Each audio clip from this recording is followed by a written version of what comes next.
All right, we're back. I think this is 117 live with Spry's. So I'm gonna try to keep this one relatively short. I always say that, and they always go a little bit longer than I probably should, but gonna try to keep it as quick as we can tonight. And it's Friday night, so as people come on, we're not gonna be on that long. Try to get it done, but missed last night, and it wasn't that I missed it. Knew I was gonna miss it. Jeff Bragg is in, Rhett Hall's in. Welcome, guys. Didn't miss it. I had a basketball game, so my son played that I was at. Chelsea's in. Hey, Chelsea. But what was interesting was I felt like I missed it because I had done 2 days in a row with it, and I really felt like I missed something. And I think there's something to be said about that. Dan's in, Hunter's in, Jeff Trudell's in. James Monjar, I've brought up a couple times.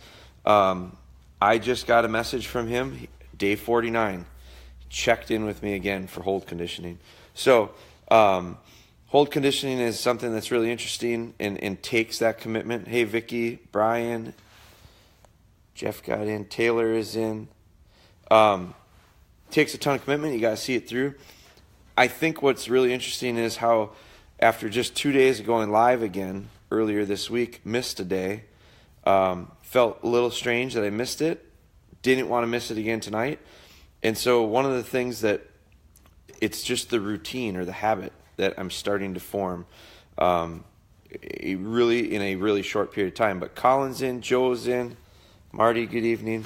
So one thing, guys, if you could do me a favor as we get this started, we used to do them, and I kind of forgot to ask if you would help me with it. If you would be willing to share these, if you share them now or share them after, if you're getting this later.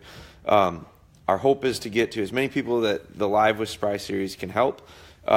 Just the couple days of doing them again, the messages and the emails and the messages on Facebook are enough for me to say I'm definitely going to keep doing them. Because I had several people that thank me for doing them. And when you go out of your way to do something like that, to send me a message like that, I'm telling you right now, you guys don't understand how good that makes me feel and how much it makes me want to help more. So that is motivational. That pushes me. Chelsea says she saw it on the Instagram story, so thanks for that. See, and someone else just said Brian Pringle's in, Kevin's in, Andy's in, Caleb said, thanks for the Snapchat ad. You bet. Now, I don't understand Snapchat that well, so be really patient with me on it because I wasn't quite sure. I didn't know that I had to add people for Snapchat. So for a while there, I think there maybe were some people. I don't know if you request to do that or not.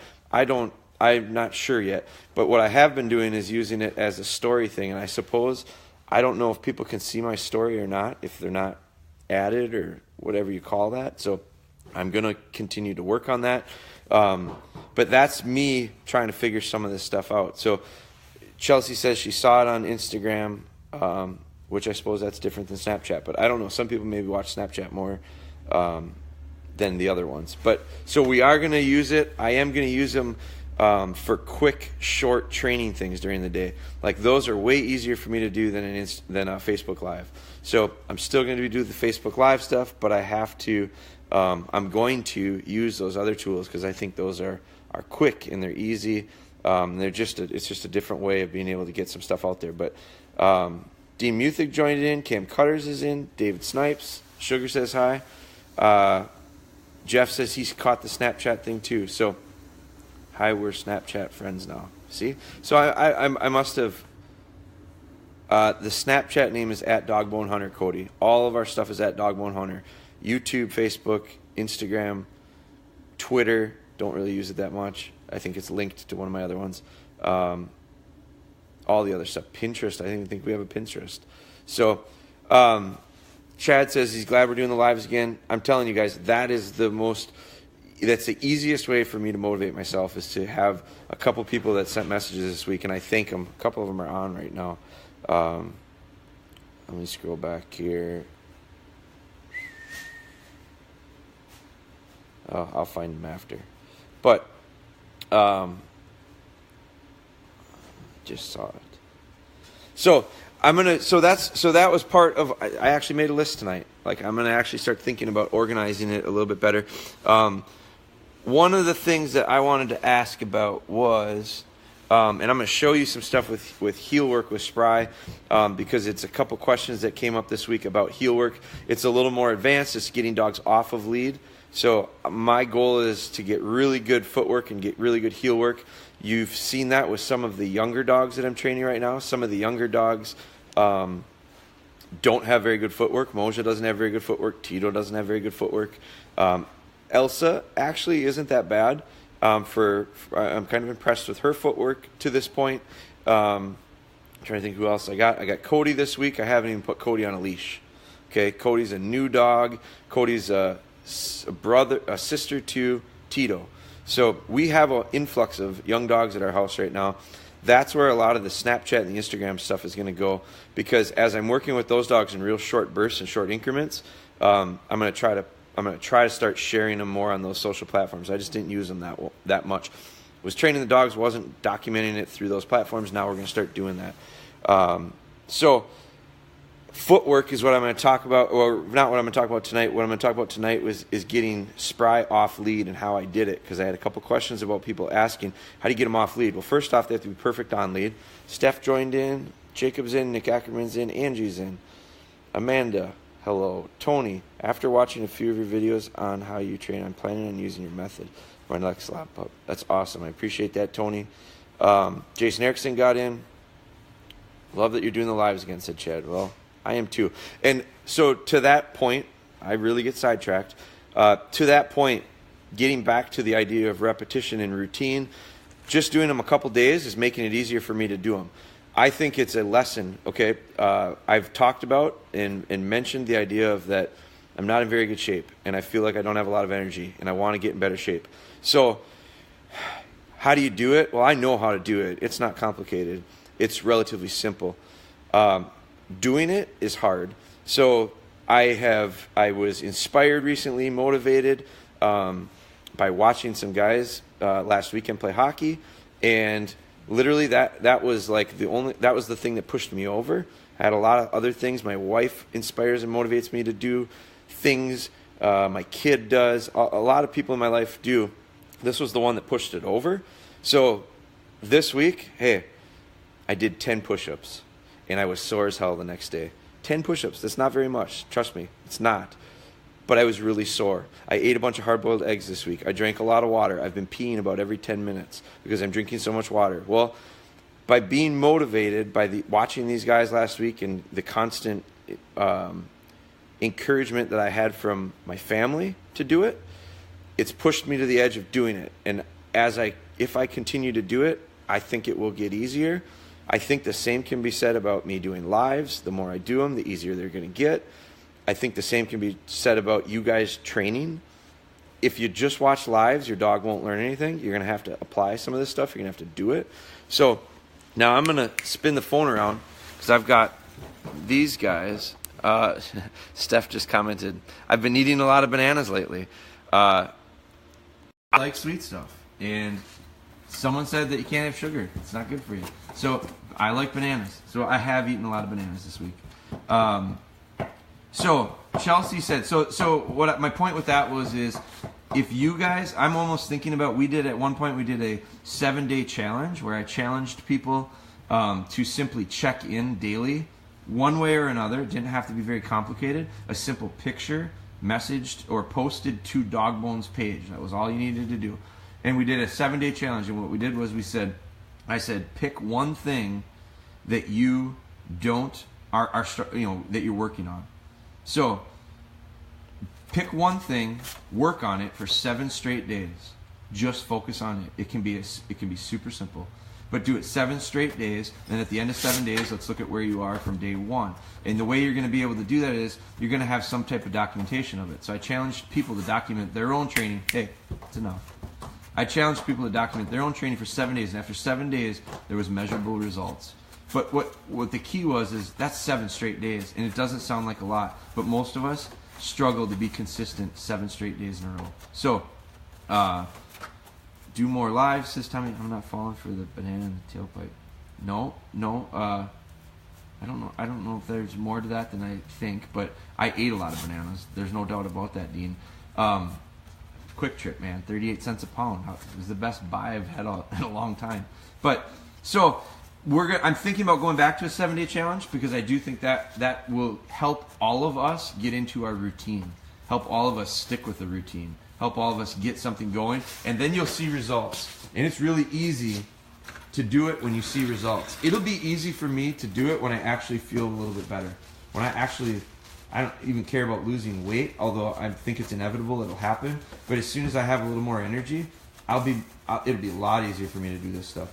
So, the Beverly Hills Cop reference.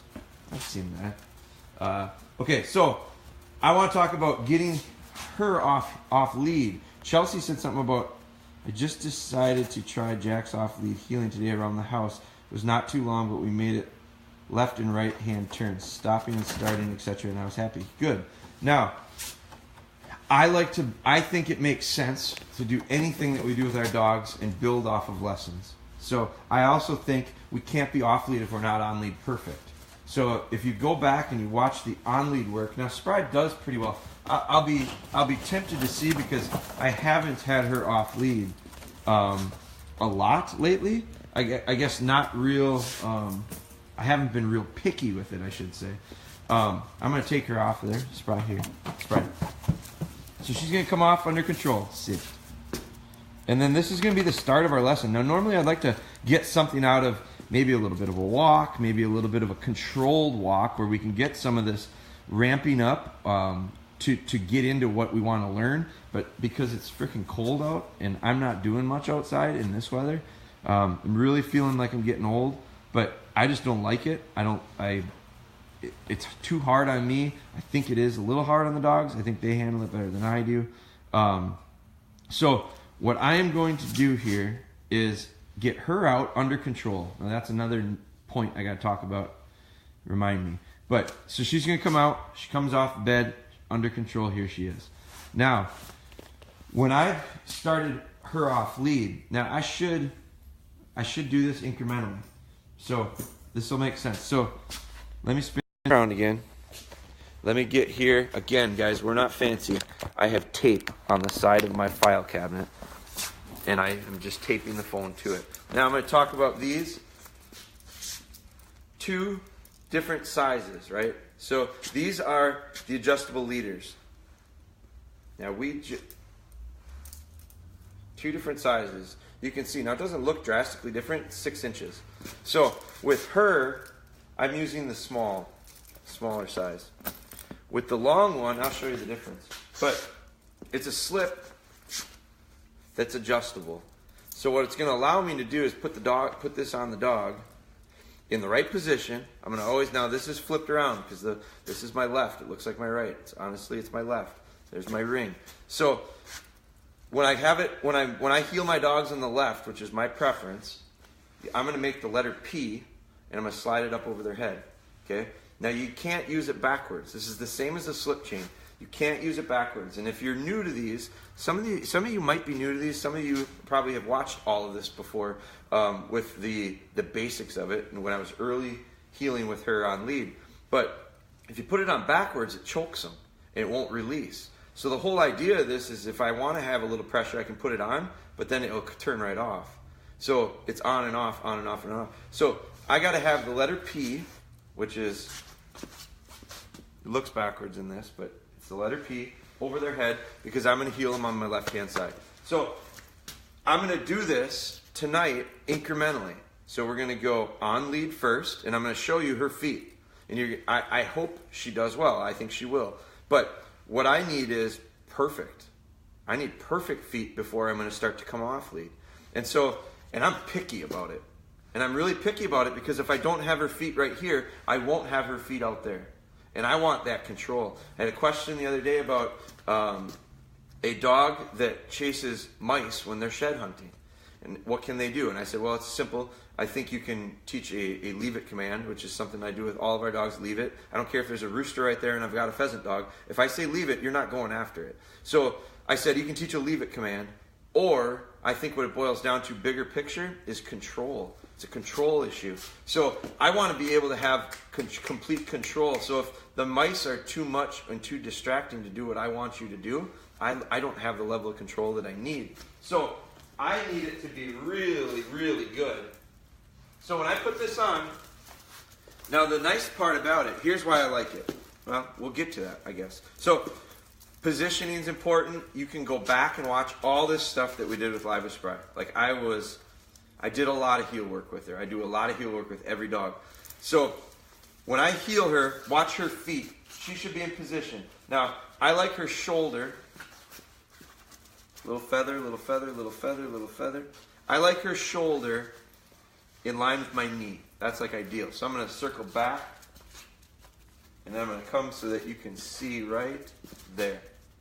Right there is where I like it. Now, she's having a tendency to scoot. That's not good. I don't like that. Come on. So I touch her and I tap it. I call it feathering. I don't know why I call it feathering. I feel like that's a good term for it. Feather it back. Just touch, touch, touch, touch. All of that shakes down to her. She feels it. She feels every one of these. Sometimes this is my correction. That's the correction. Because you develop this feel with them, right? So as I heel her, watch her feet.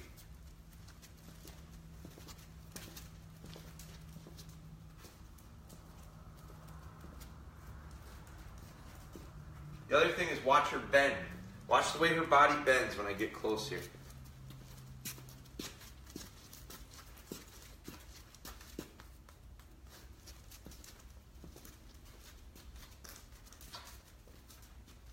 See the bend in her body? It's not out, it's this way. That's hard to do. She's leading with her hindquarters. She's leading with her hips, her back hips. I guess she doesn't have front hips. See how she bends though? She's cupped this way. That's what I want. Most dogs will have a tendency to cup the other way. And then they get their feet out of position. So we got to have that. So Chelsea, you were talking about going off lead. I saw Rochelle. Now Chelsea's a part of our Project Mighty Pet. I've seen Rochelle, and I've talked with Rochelle a little bit about getting off lead with her dog Noble. My concern is, and we'll get to this point and we'll find out, but my concern is if we're 50 to 75% good on lead and we try to go off lead, we're going to at best maybe get half of that.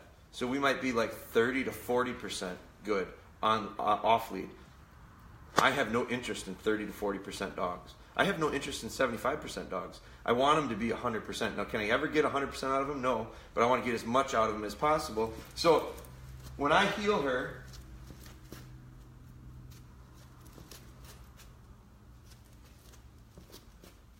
boy, she's real tight now.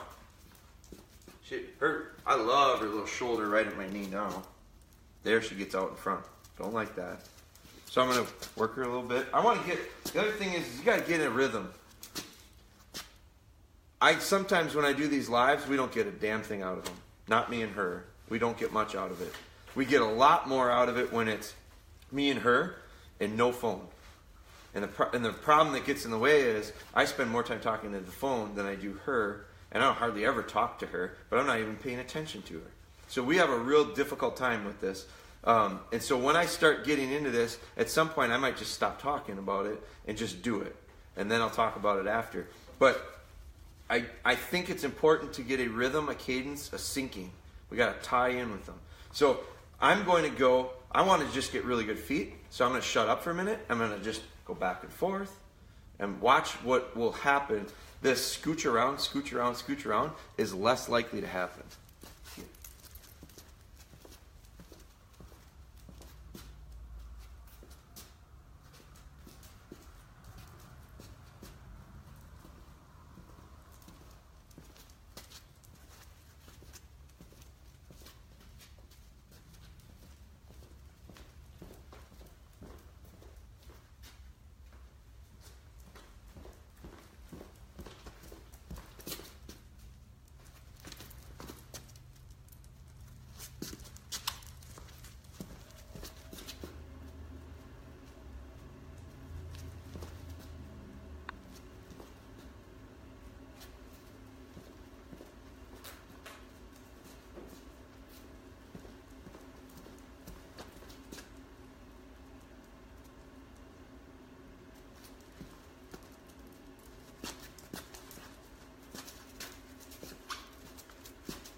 Now, one thing you can tell too is we're in. I'm over on. I thought I was in front of you guys, and I'm over here. We're in tight quarters, so it's really got to be precise because we just don't have a lot of room for error. So that makes it a little bit harder. So now, I don't know if you could see it or not. Tell me if you could see the leash when I was doing that, because I was way over here. You might not have even seen the dog. If you just answer me if you saw the leash. I think the important part, I gotta scroll up here. Now, if you have questions, now's the time to ask them. That makes complete sense. But get back, you. Dean says, yep. So I think you could see it. Good. Now, I think what I want you to see is, I want you to see how little that leash had as far as influence. Like, I see a lot of people heel their dogs and they really use this as a steering wheel. And that's not healing them. Like, the idea of heel is to get it so you don't have to have this. So what I want to do is just watch this real quickly. Watch how loose it is. Loose lead, loose lead, loose lead. I talk about loose leads a lot. So watch the what I call the loose lead, which would mean this is not putting any pressure on. In fact, it's almost like a negative pressure. It's pulling down as opposed to up. So that's about perfect, the position of that lead right now. Heel. And now watch the influence that the lead actually has. I'm just not doing much with it. Now, does she feel it? For sure. She definitely feels it, whether I'm not even feathering, I'm not correcting, but she feels it for sure. Yep. Because there's weight at the end of it. The hardware itself is hanging there. She can't help but feel it. So now, what I can do is, here's why I like this. So this can be adjusted to be as tight or as loose as I want. You can slide this all the way down and it's just a big slip collar. Problem with that is when I work with dogs, they run and it falls off, comes off over the top of them. So I like it because I can adjust this to about right here for her. I put this on her and watch what'll happen. Now I can unclip it, right? So come here. Now, you can see that tail, I call it the tail, hanging out. Right now, on her, it's probably about perfect. If anything, I could just snug it up just a touch. Now, I normally have my training bag on. I struggle without the right equipment. If I have my training bag, this goes from here to right here. And I just clip it on, and I got it right there. Now I can get it up. Now I don't have my bag with me. So it would look a lot like this. Right? So now my hands are free. So I'm not holding on to anything anymore. Got to have your stuff in the right spots. So she's got this thing hanging from her neck. Now remember how I just said it's almost negative pressure. It's pressure down because when I had this connected to it, there was a little bit of weight there. She feels that. No doubt about it. Now transitioning. So you get your dog great on lead. You get your dog to be able to do all that stuff consistently on lead. Now I want to get them to take a step towards off lead. So with her, what we did was we would go from that on lead work to this. So this still has some weight to it. Now the other thing that I can do with this, I use it with retrievers, because when I send a dog, and we talked about this the other day, when I send a dog that's not steady, which I have a few that are not steady right now. I've got several that we'll be showing you. Watch Instagram, watch the Snapchat thing. You'll see it. I have dogs that are not steady, and I'm retrieving with them, and they're young, and I'm just trying to get a little bit of retrieve out of them, so I'm not nearly as picky about the steadiness. So I get these little pups that want to break. So now I've got this, and I can throw something, and if they break, I've got them. And if I want to send them because they've been nice and steady, I don't want to have to go like this and take it off, and I don't want it to be so long that they step on it. Because if they step on it, if you just leave it on, they run out and they step on it when they've got it in their mouth, they spit it out. Or they trip. I don't want that. So what I can do is when my dog's nice and steady, I can line and I can just drop it and send them. And it's not too long, so it's not going to drag on the ground. It's not going to get caught. I had one dog get caught his finger in it. Didn't really want to do anything for me after that. That really freaked him out. So that's an advantage with retrieving. But when I go to heel work, to go off lead, I take this off, she still has weight. Now the other thing that I can do is I can touch her with this. Heel, heel. And I'll hold on to this thing. She doesn't know if it's attached or not, I don't think. So I can hold on to this and it's above her. So I'm going to do that now. This is just building off of it. So we're going to go from on lead work to what we are right now. Now I'm going to start out, I'm actually going to have this touch her back. Spry, heel.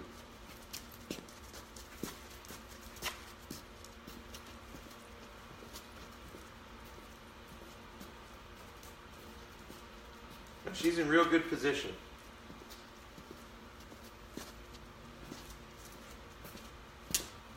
Come on, come on, come on, come on.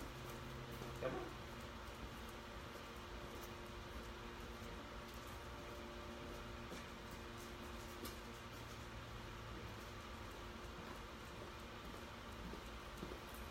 Yep. Little reminder verbal.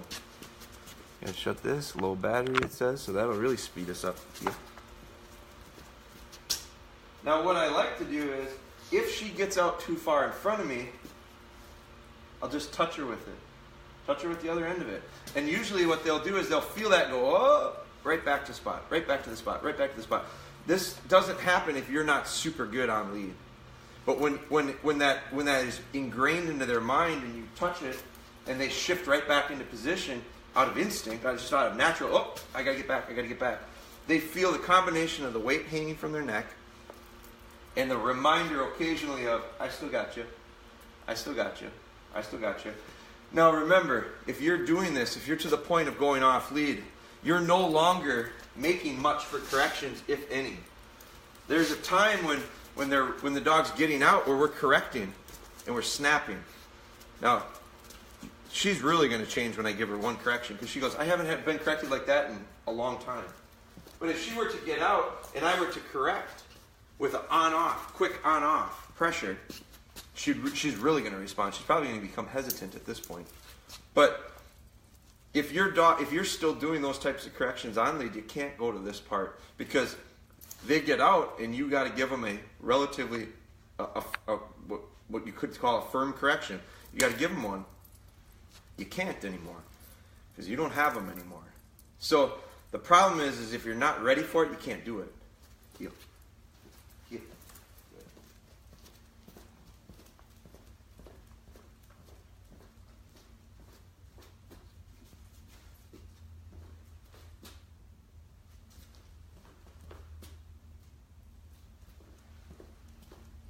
Like I said before, we haven't done a lot of off-lead work lately. I haven't. It shows. It shows different than most, though. She's lagging. She's a step or two behind me. So what I would do is, now, and this is probably what I will do, because just little things like this that'll expose little things that I need to sharpen, little things that I find that are a little bit loose, I need to tighten them up. Well, her off-lead could get tightened up. Now, we can probably get better in a session here if I just am quiet and work with her. Spry, heel.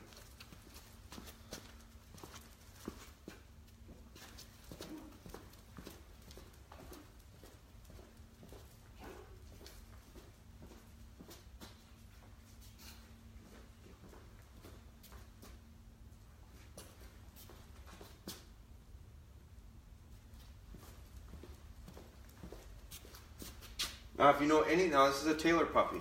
If you know anything about Taylor, Taylor's the same way. Taylor's always 2-3 steps behind me. Sometimes it's way too much. So, let me take Ellie. Let me bring Ellie here. Ellie, come on. Ellie. I'll show you. Ellie is a little bit more. Spry, sit. Okay, Ellie.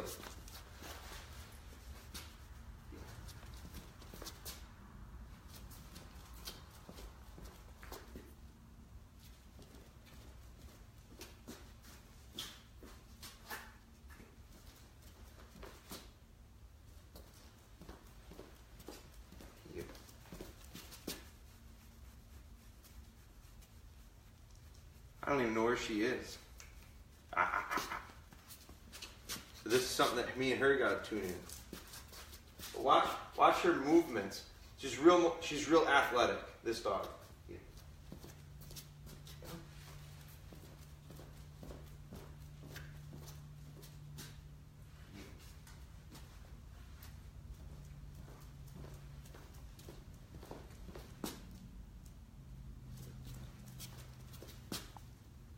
So now, I'm not that impressed with that. So watch. Let's do this. You're going to see a little transformation, I think. So incrementally, building off the last lesson, but I'm going to sharpen things up right now on lead.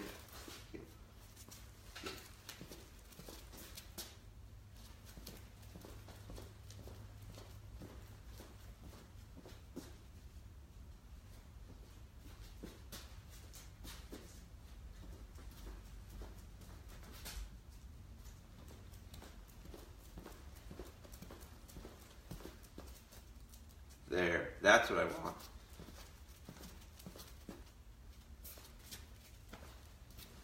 Watch the lead, watch the loose lead.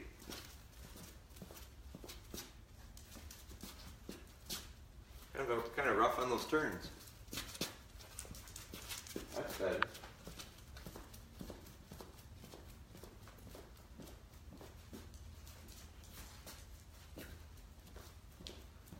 Now another thing too with Ellie that I think is she has a tendency to want to go to this side on me. I think part of that is, okay, good place, go your place. I think part of that is over the last probably 6 months, we've had so many dogs. All my young ones are heeling on the left side because I'm trying to get this habit formed, heeling off the left side. And Taylor, Ellie, and even Spry a little bit I've started to let them heel on the right side because it's just too crowded on the left side. I got 3-4 of them over here. I swing them around and I put them on the right side. So I think she's probably going, I'm used to walking on the other side of you. Now when it's just me and her, I'm going to switch it and I'm going to ask her to stay on my left side. So that's probably part of it as well. But I think you can see the difference in how she moves. She's real athletic. She's just sharper. She's just real quick. Where this one is a lot like her mom. She gets to be really cool. She gets to really get a little bit of a mellowness about her. I don't mind it, as long as I can pick it up when I need it. I think I can. Good. So, the transition for me is using this lead to get weight on their neck, but not have me on it. And then eventually, we come off with it completely, which is how I prefer to have things. But as you do that, things fade.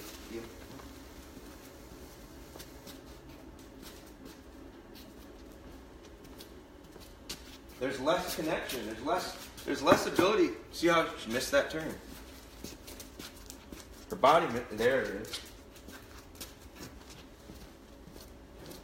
Come on.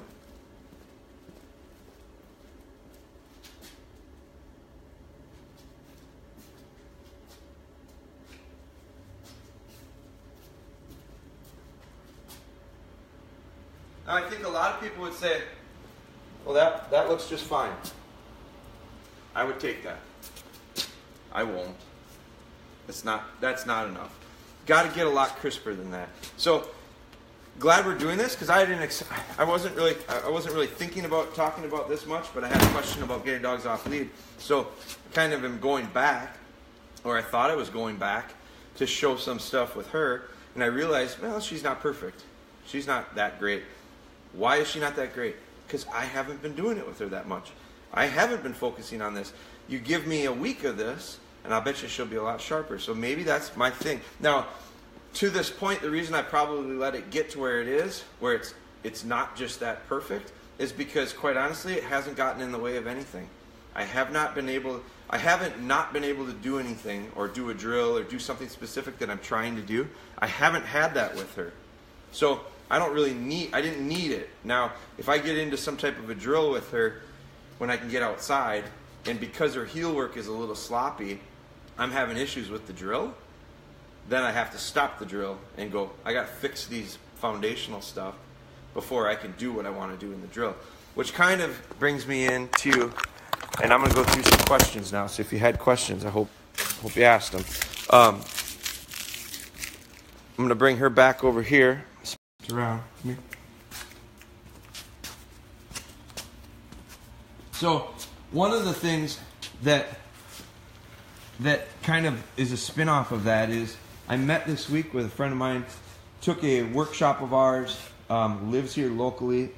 He's struggling with some hold conditioning. So I met with him and we talked about it, and I'm trying to kind of help him get through this, right? So we looked at it, and man, he's done a nice job. He's got everything really good. The steps are all there, and they're all really good. So the problem I think he's having is he goes from one step to the next, to the next, to the next, and in between, his dog doesn't do this. His dog kind of runs around a little bit. Then he has to gather him back up and kind of get him back focused, and then he'll get him back. Then he'll do something again, and it'll go pretty good. It'll take a little while. It'll go pretty good, and then all of a sudden he changes location. He changes the setup, whatever it is. Like I'm changing with Spry right now. Like I'm done doing that heel work with her. So she could run around the shop if I let her, and she probably would like to, but I'm not going to let her. So we're going to control this, and what I think part of the issue was is at the end of his sessions of hold, it went to, well, what's the next fun thing to do? And what it really should have been done is go to place, go in your kennel, let some of that stuff soak in long term. So I think his dog was getting it on the short term, not keeping it on the long term. So I am taking her, getting her done with this, let her think about it for a little bit. So I'm going to scroll back and see. I'm going to start where Chelsea said that makes complete sense about wanting greatness on lead before moving off.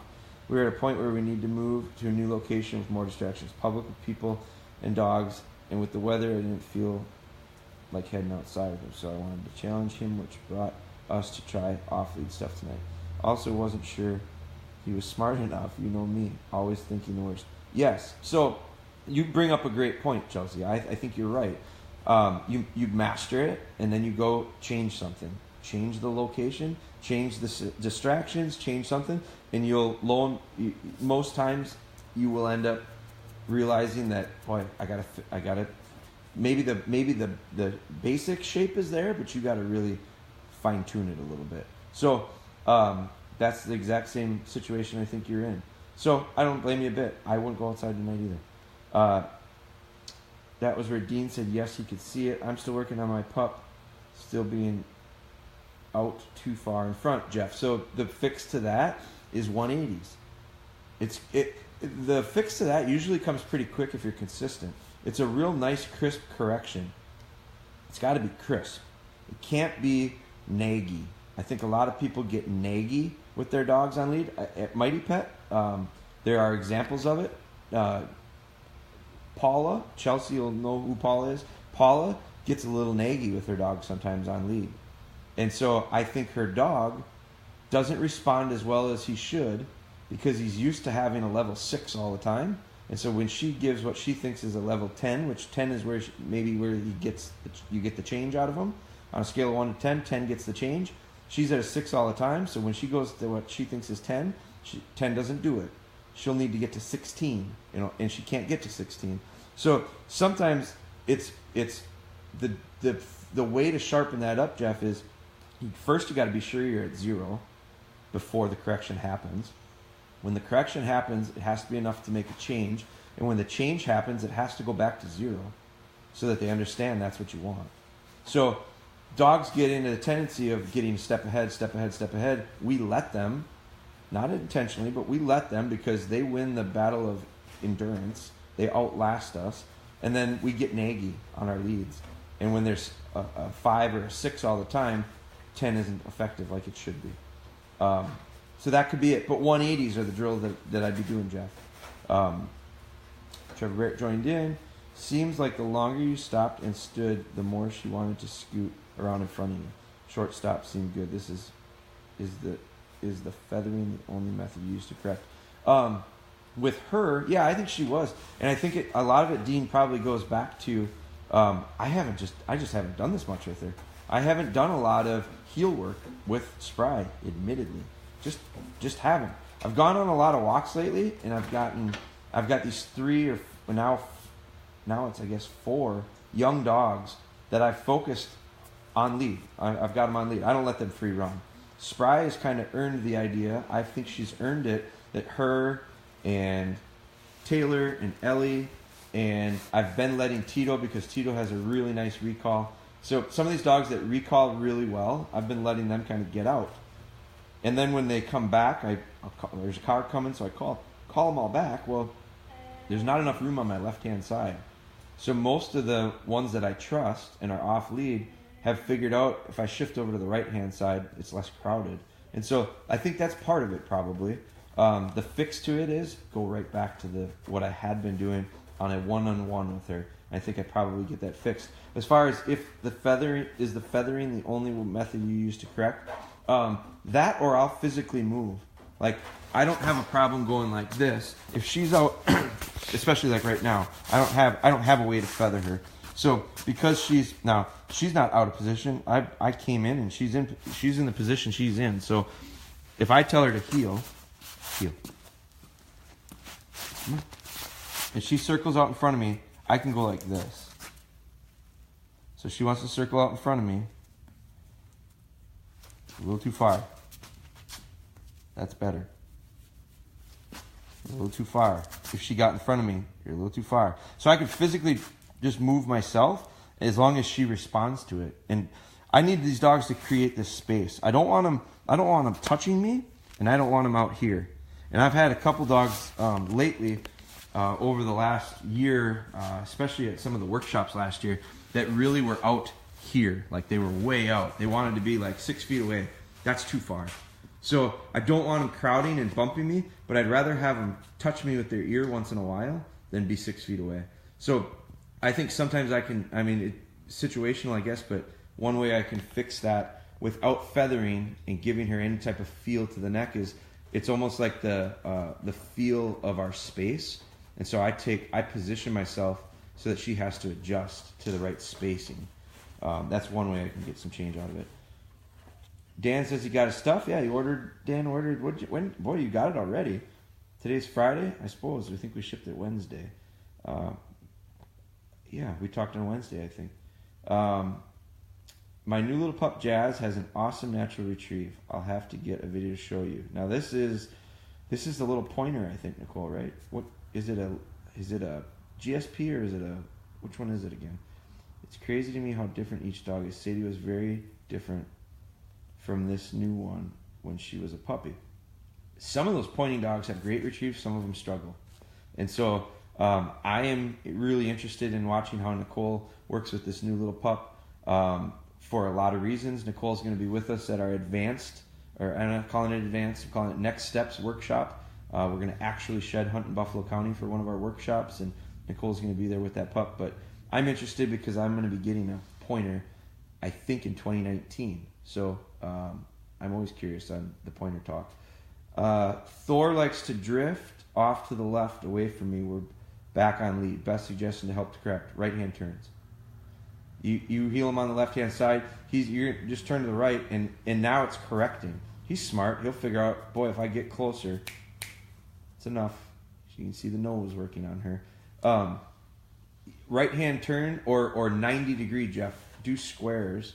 Make 90 degree turns and make the correction there. Make the correction count, I should say. So when you get the opportunity, when the opportunity is there, make the correction so that he gets it and responds to it. Here I am, was out doing healing. Well done, Rocky. That's what we talked about tonight. It's bad when I feel like I'm nagging. It's bad when I feel like I'm nagging. A lot of people do. I see it more often than not. A lot of naggers out there. You had a question about the lead sets, Jeremy, farther up. I tried to answer it, but just so you know. All right, I got to scroll up to that. Yep, Jazz is just another little GSP. Trudell says thanks. Who had the question on the lead sets? Rather than me scrolling up, see how quick you are of a typer. We'll do one more question, and then the other thing I was going to talk about too is I've got another list here. All right, I got to finish my list off. Podcasts. Any of you guys listen to podcasts? I do. I like them. Chelsea said, Chris. Type the question, Chelsea. Or Chris. Anybody, if you guys listen to podcasts, I'm interested in them because I get a lot out of them. I get a lot of them out of them because they're something that I can listen to while I'm driving, and I do a lot of driving. So I think they're real beneficial. Steph and I are gonna start. We're gonna be doing a podcast, and I've got a lot of different ideas on how to do it. It's gonna be a lot of information, obviously, is what it's gonna be, just in a different delivery. But we're gonna have the podcast starting real quickly. We got fancy equipment. You guys know I don't like to be fancy, and it's not that fancy, but it is podcast equipment. So we're going to be doing that, and I'm really excited about it. So Colin just said, Colin is actually one of the guys that sent me just a phenomenal message, and I appreciate it greatly, Colin, today or this week about getting back on the live train here. But he said, listen to numerous of your podcasts, such as the one on Wired Hunt. Yeah, so I've done a ton of them, lots of them. I actually did one last week, and I have two people that were trying to schedule the date to do the podcast for other people's podcasts. But I really enjoy them, and I like doing them. We're going to do our own, and it's going to be a way for us, I think, to really address some question and answer stuff. We're going to be able to address things. I've got ideas for a whole nother way that I think will help people that want to train their own dogs. So that's coming. So I wanted to see if you're watching this now or if you're watching it later and you like podcasts. Shaldick says he likes them. Jeff likes them. Chelsea, you don't have to be smart. I do them, or I listen to them. It's really simple, Chelsea. We'll get you through. Dan says he's never heard of a podcast, but he would. So it's really easy, guys. They're just like, I don't know, like a little radio thing. It's like a little radio show, kind of. Assume podcast will be Dog 100. I believe it will be, Jeff. I gotta believe it's gonna be. We have to finalize some of the specifics on it, but that's something that's gonna come really, really soon. And as soon as it is, we'll be letting you guys know about it. What I have now, people are starting to make some comments. Assume podcast would be what I have heard, but got to figure out how to get them regular. Easy, as long as you got a smartphone. Which I'd be interested to see how many people are watching this on their smartphone right now. I would assume most. How to do so? Some of you guys might not be as familiar with the podcast, so we'll help walk you through it. The nice part is we can show you it really easily through this channel. We can show it on our Instagram stuff. We can do it on our Snapchat stuff too. So, okay, that is one thing. And then the other thing was I want to make one last comment. I still didn't see, or someone, Chelsea, you did tell me what that question was. I said you wanted to do that only when we had talked about it in the past. Trying to find that question. Or if he has to buy, I see. Chris Hines wants to buy the slip part from the lead. We don't, Chris, we don't offer them separate right now. We offer them as a combo. It might be something that we're able to separate at some point down the road, but right now it's just a combo, lead and collar. Let's see. The last thing, Chelsea's on her phone. See, I think a lot of people are going to be watching these on phones. So if you guys have smartphones, the podcast thing will be very easy for you. We'll help you walk through that. The last thing I have on my list, other than tomorrow, I'm actually doing some rabbit hunting. I'm going to film as much of it as I can. I don't know that I'll be able to go live. We're going to run some beagles, and I'm going to be using Ellie on lead, or not off lead, but on heel, in heel position. And I'll probably take Taylor, and I may even take Spry. But one of the things I want to do is work these dogs in heel position with me, steady to shot, steady to the chase. And then as we shoot rabbits, we are going to utilize these guys as retrievers. So it's just going to be another way for me to be able to utilize my dog, tap into what he's going to do naturally, but also just building good habits for everything else I'm going to do. So I think the excitement of beagles chasing rabbits will be great distraction and temptation. My objective will be to come out of it with a dog that I can work confidently on heel, off lead, while I'm a gunner, and not have any issues with dogs breaking, not have any issues with dogs being distracted while making retrieves. I would argue to say that I have created the finest rabbit habitat in northeast Wisconsin. So I've got millions of them, and I got a buddy that's bringing dogs to hunt them with us. So that's something that keep an eye out. I probably will film a lot of it, not necessarily be able to go live. But so that's this weekend's plan. That's my building. That's one of my training objectives. The thing that I wanted to bring up was people are going to start shed hunting now, and they are starting to fall, and there's no doubt about it. People have asked me, when am I going to get going? I don't go anytime soon, because I'm on private land that I'm going, and I just don't want to bump deer because a lot of them have not shed. Very few have in percentages. So I don't mind guys going, especially if there's competition for sheds. I think it's smart to go early and often. You just have to realize you're going to move deer around, and if you move deer around to places that aren't yours, you might not get the sheds in the end. So that's always my concern. But what I really want to say is be realistic with your training. Don't be disappointed if you're taking young dogs and you're not finding sheds, and you are finding sheds and the dog's not picking them up. And I talked with several people this week that have extremely young dogs, and their expectations are to hurry up their training right now so that they can shed hunt with them because they saw someone on Facebook that found a shed and their dog found it. And I said, be really careful, because you see the highlight reels on social media. You don't see the real stuff that goes on. I try not to show highlight reels. I try to show dogs that are out of position. I try to show dogs that are eating little pieces of plastic off of my floor. I try to show dogs that aren't always perfect, because that's the way they are.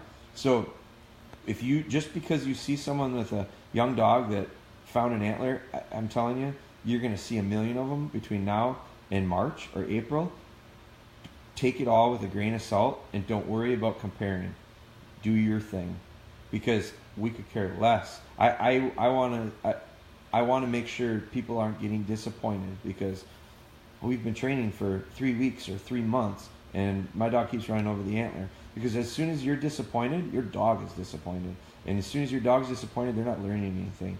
So you have to realize, go into your first season at the idea of all we're doing is training, and we're not going to my dog's not going to pick one up. And when they do pick one up, you'll be really, really happy. If you go into it thinking, I've been training all summer for this, and the dog is 12 months old and never seen a shed before and never shed hunted before in the real situation, you can't be disappointed at the idea that they might not pick that first one up, or the 10th one up, or the 100th one up. So the first season, keep that in mind. And then keep it in mind for the second season, and maybe even the third. Because great dogs get really good because they hunt a lot. And if you take your dog shed hunting 3 times this year, and you only find 3 sheds in a year on a normal year, or maybe that's a good year for you, think about it. If your dog finds 1, you increased your numbers by 25%. That's significant. So keep it in mind, because I can see it already coming. I can see the problems that are gonna pop up, because every weekend from now until green up, till turkey hunting starts, we're gonna see a bunch of stuff where, oh, my dog found this, my dog found that, you see the highlight reels. So keep it in mind. That's all. Brian from Iowa, hello. Haven't seen my backyard, tons of rabbits. I'd give you a run for your money, Zach. I pride myself on my rabbit habitat. All right, guys, have a great weekend. Chelsea said you sound like you're going to have yourself fine. I am going to have a fine Saturday. So you guys have a great weekend. Maybe live tomorrow, may not. Doesn't mean we're not doing something. I did see a couple people make comments about the 7-day challenge, that they might be in on it. Well, that might be something that we put together here. So Zach says he's joking. I know. I'm just joking back with you. So, all right, guys. I will talk to you soon. Have a great weekend. Have a great Friday night.